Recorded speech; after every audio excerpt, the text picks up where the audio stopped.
This week, Siskel and Ebert review, editor Michael Keaton pushing boss Glenn Close and the deadline in the paper. Peter Coyote weaves a bizarre tale for two shipmates in Bitter Moon. And Leslie Nielsen brings law and disorder to Naked Gun 33 1/3.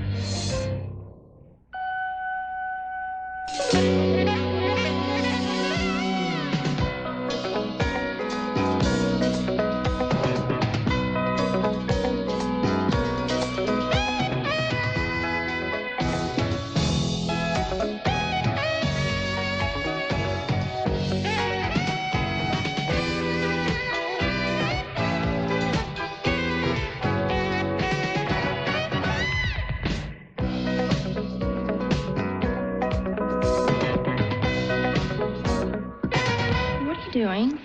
I'm just contemplating my next move. Your bishop is exposed. It's these pants. I usually wear a fuller cut.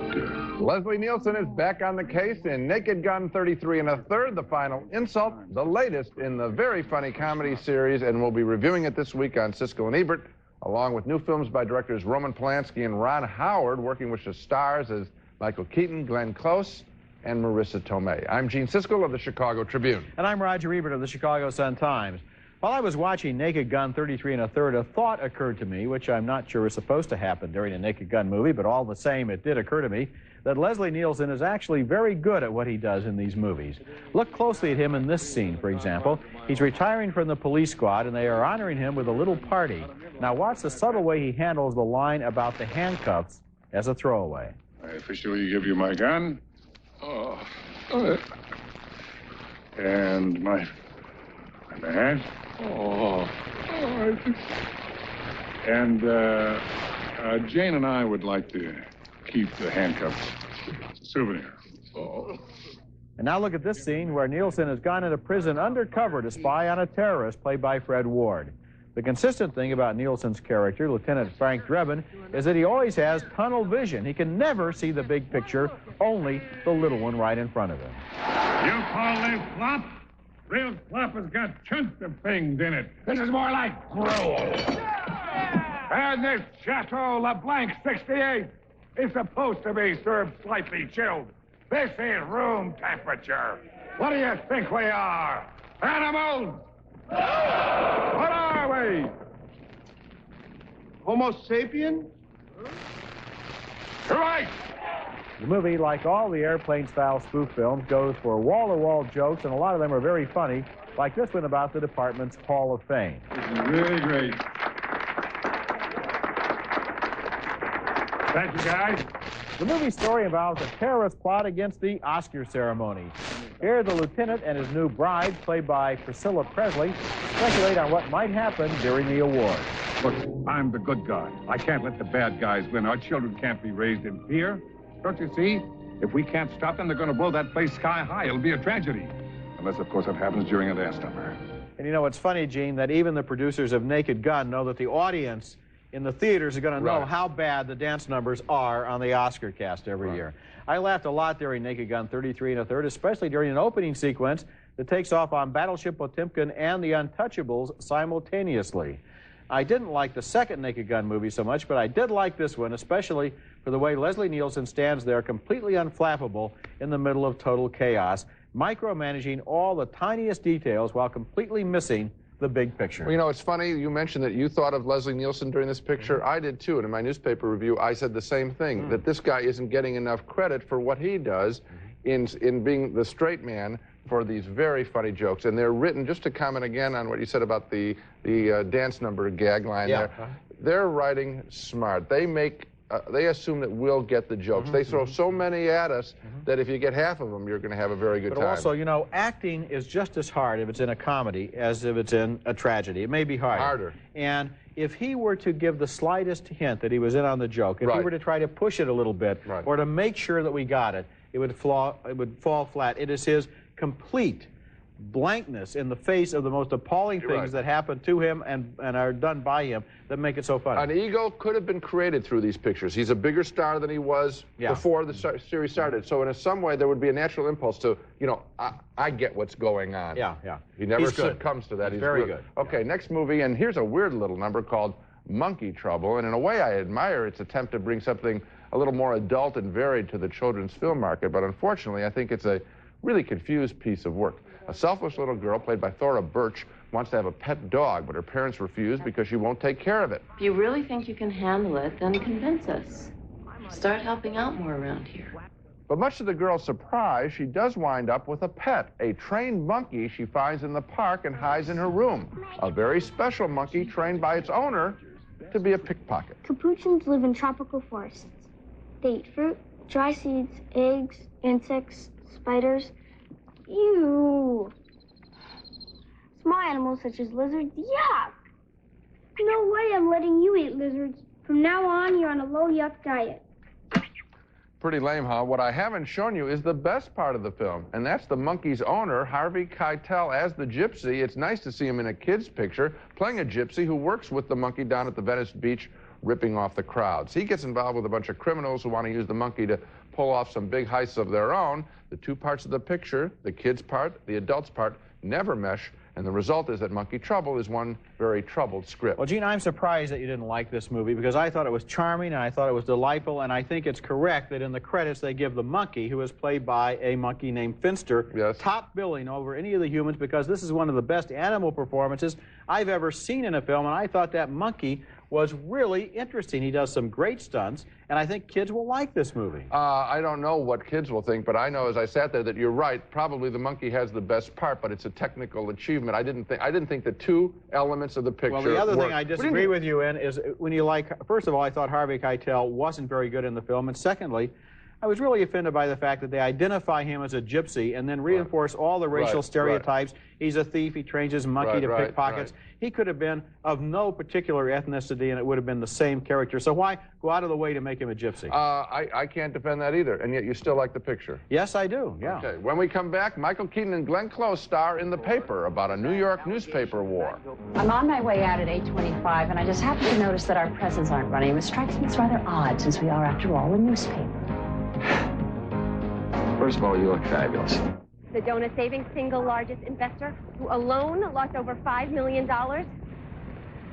E&R Interstate Trucking.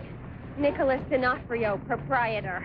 What are you telling me? These banker schmucks lost $5 million of the mob's money?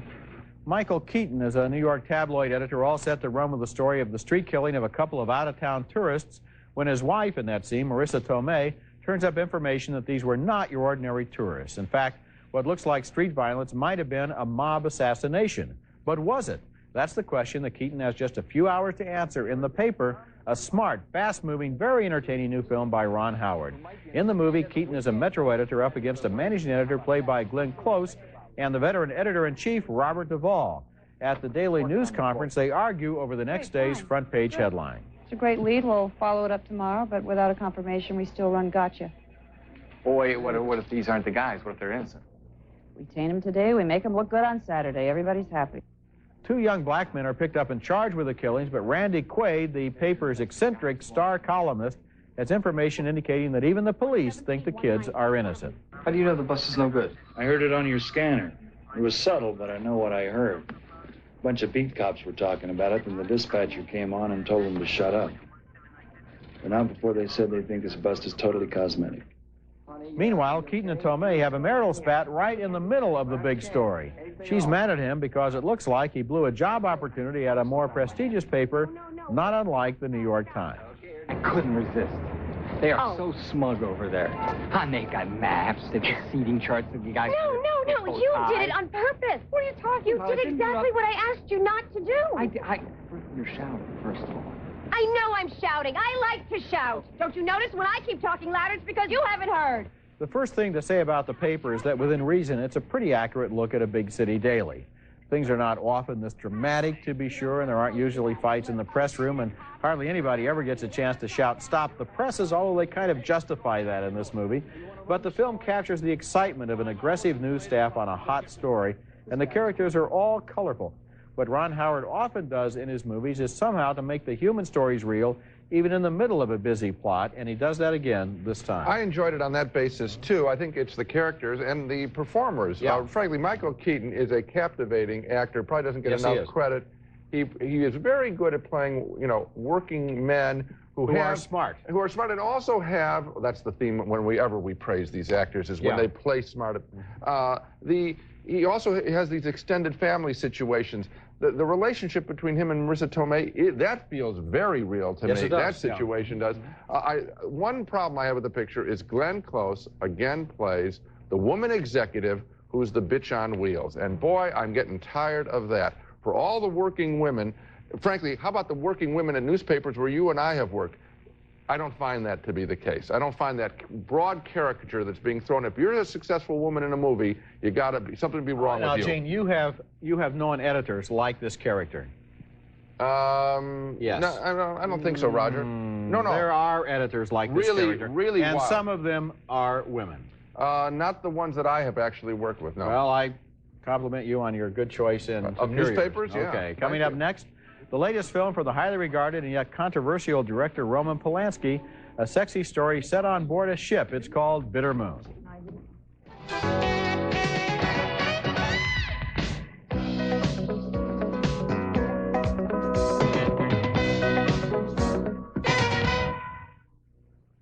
Everything you say just slipped out. Schoolboy expression comes from working in the city. I'm a Eurobond dealer. I'm always calling people frogs. You're right. Boring. Hugh Grant finds himself sinking fast with an ocean-going passenger in a scene from our next film, Bitter Moon, the latest picture from the very gifted and thematically twisted filmmaker Roman Polanski, sadly known to many people more for his off-screen sexual adventures than for his often brilliant filmmaking. Bitter Moon is a very strange and at times sexually shocking shipboard love-hate affair laced with black comedy. A British couple on an anniversary cruise runs into a feuding married couple, a sexy French wife who runs amok over her failed American writer husband. We had an invitation to the captain's table. Trouble is, I'm allergic to beards. Are you allergic to cripples? After an intro like that, how can we refuse? Fine, it's settled then. Off you go, baby. Thanks. Have fun. Mimi doesn't share my aversion. In fact, she's not too choosy in general.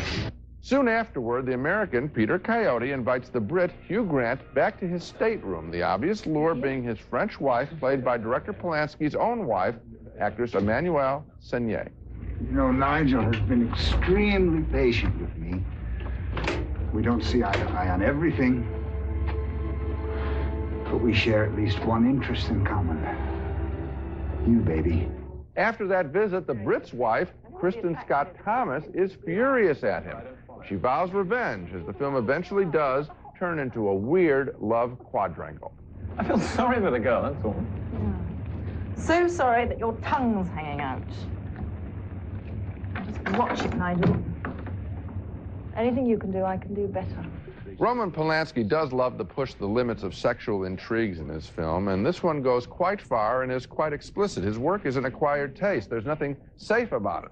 Bitter Moon has scenes that are uncomfortable, made me uncomfortable, but Polanski, I think, is saying that sexual behavior is often needlessly weird and very funny when you look at it from the outside.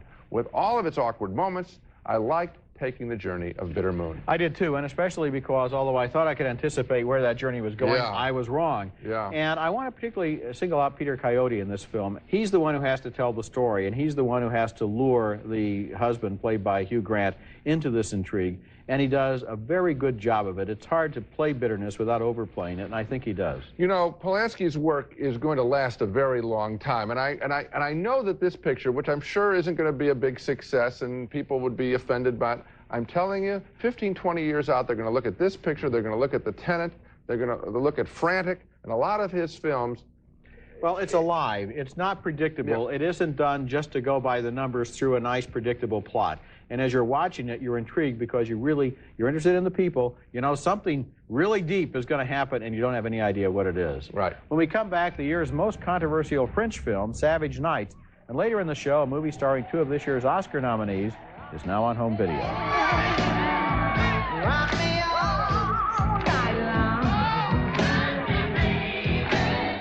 Our next film is named Savage Nights, and in the César Awards, which are the French equivalent of the Oscars, it was named the year's best film with the best performance by an actress.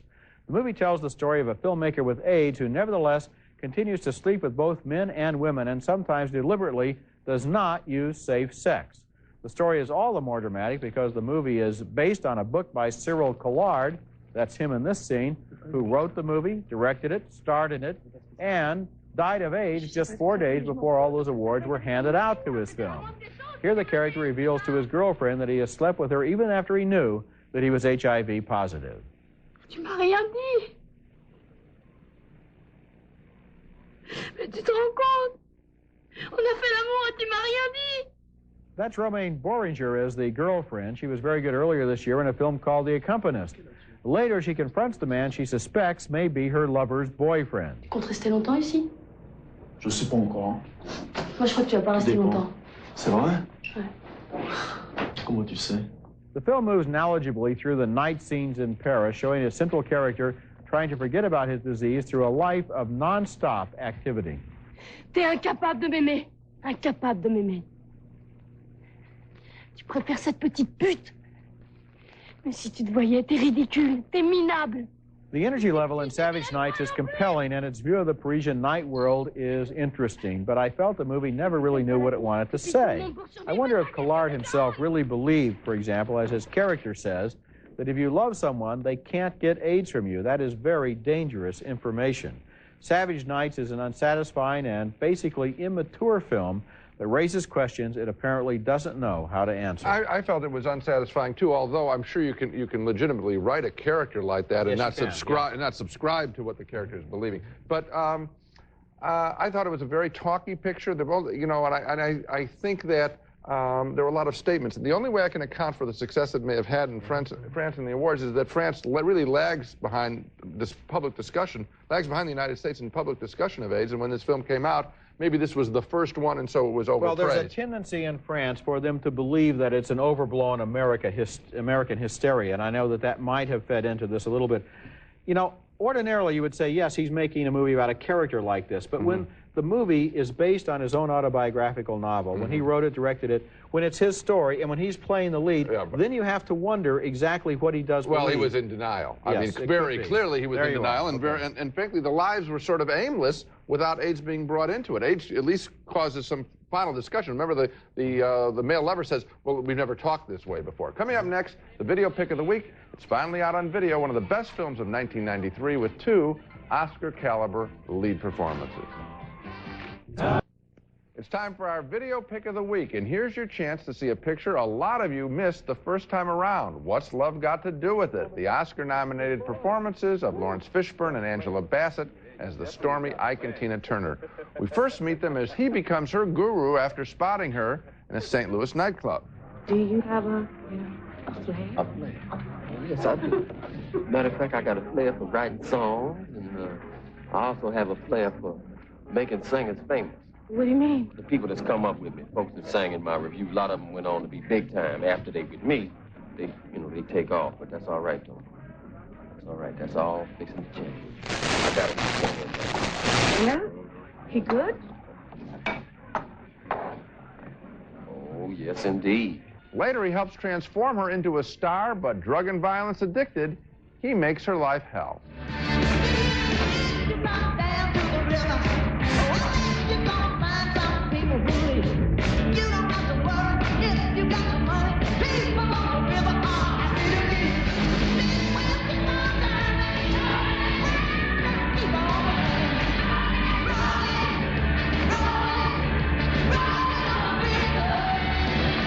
It's a terrific picture. If you missed it the first time around in theaters, it's the home video to the rescue with What's Love Got to Do with It, our video pick of the week.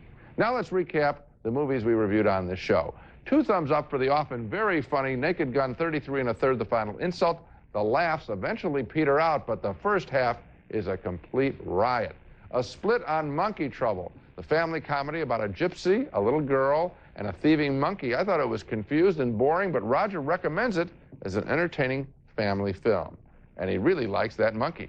2 thumbs up for The Paper, the star-studded newspaper yarn about love and morality, and oh yes, nailing down a big story. It's far from perfect, but still recommended.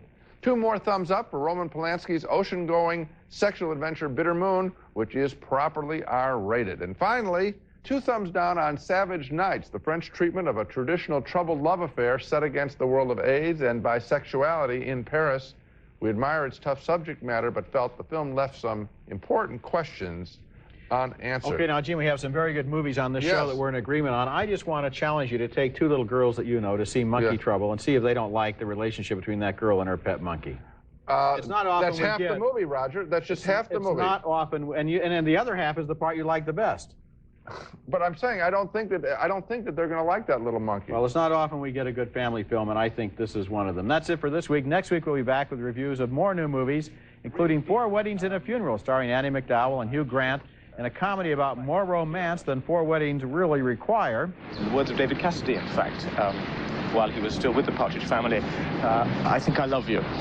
And Above the Rim with Tupac Shakur in the story of a gifted young basketball player caught between two worlds. I don't care if you don't believe in me. I'm going to make it anyway. That's next week, and until then, the balcony is closed.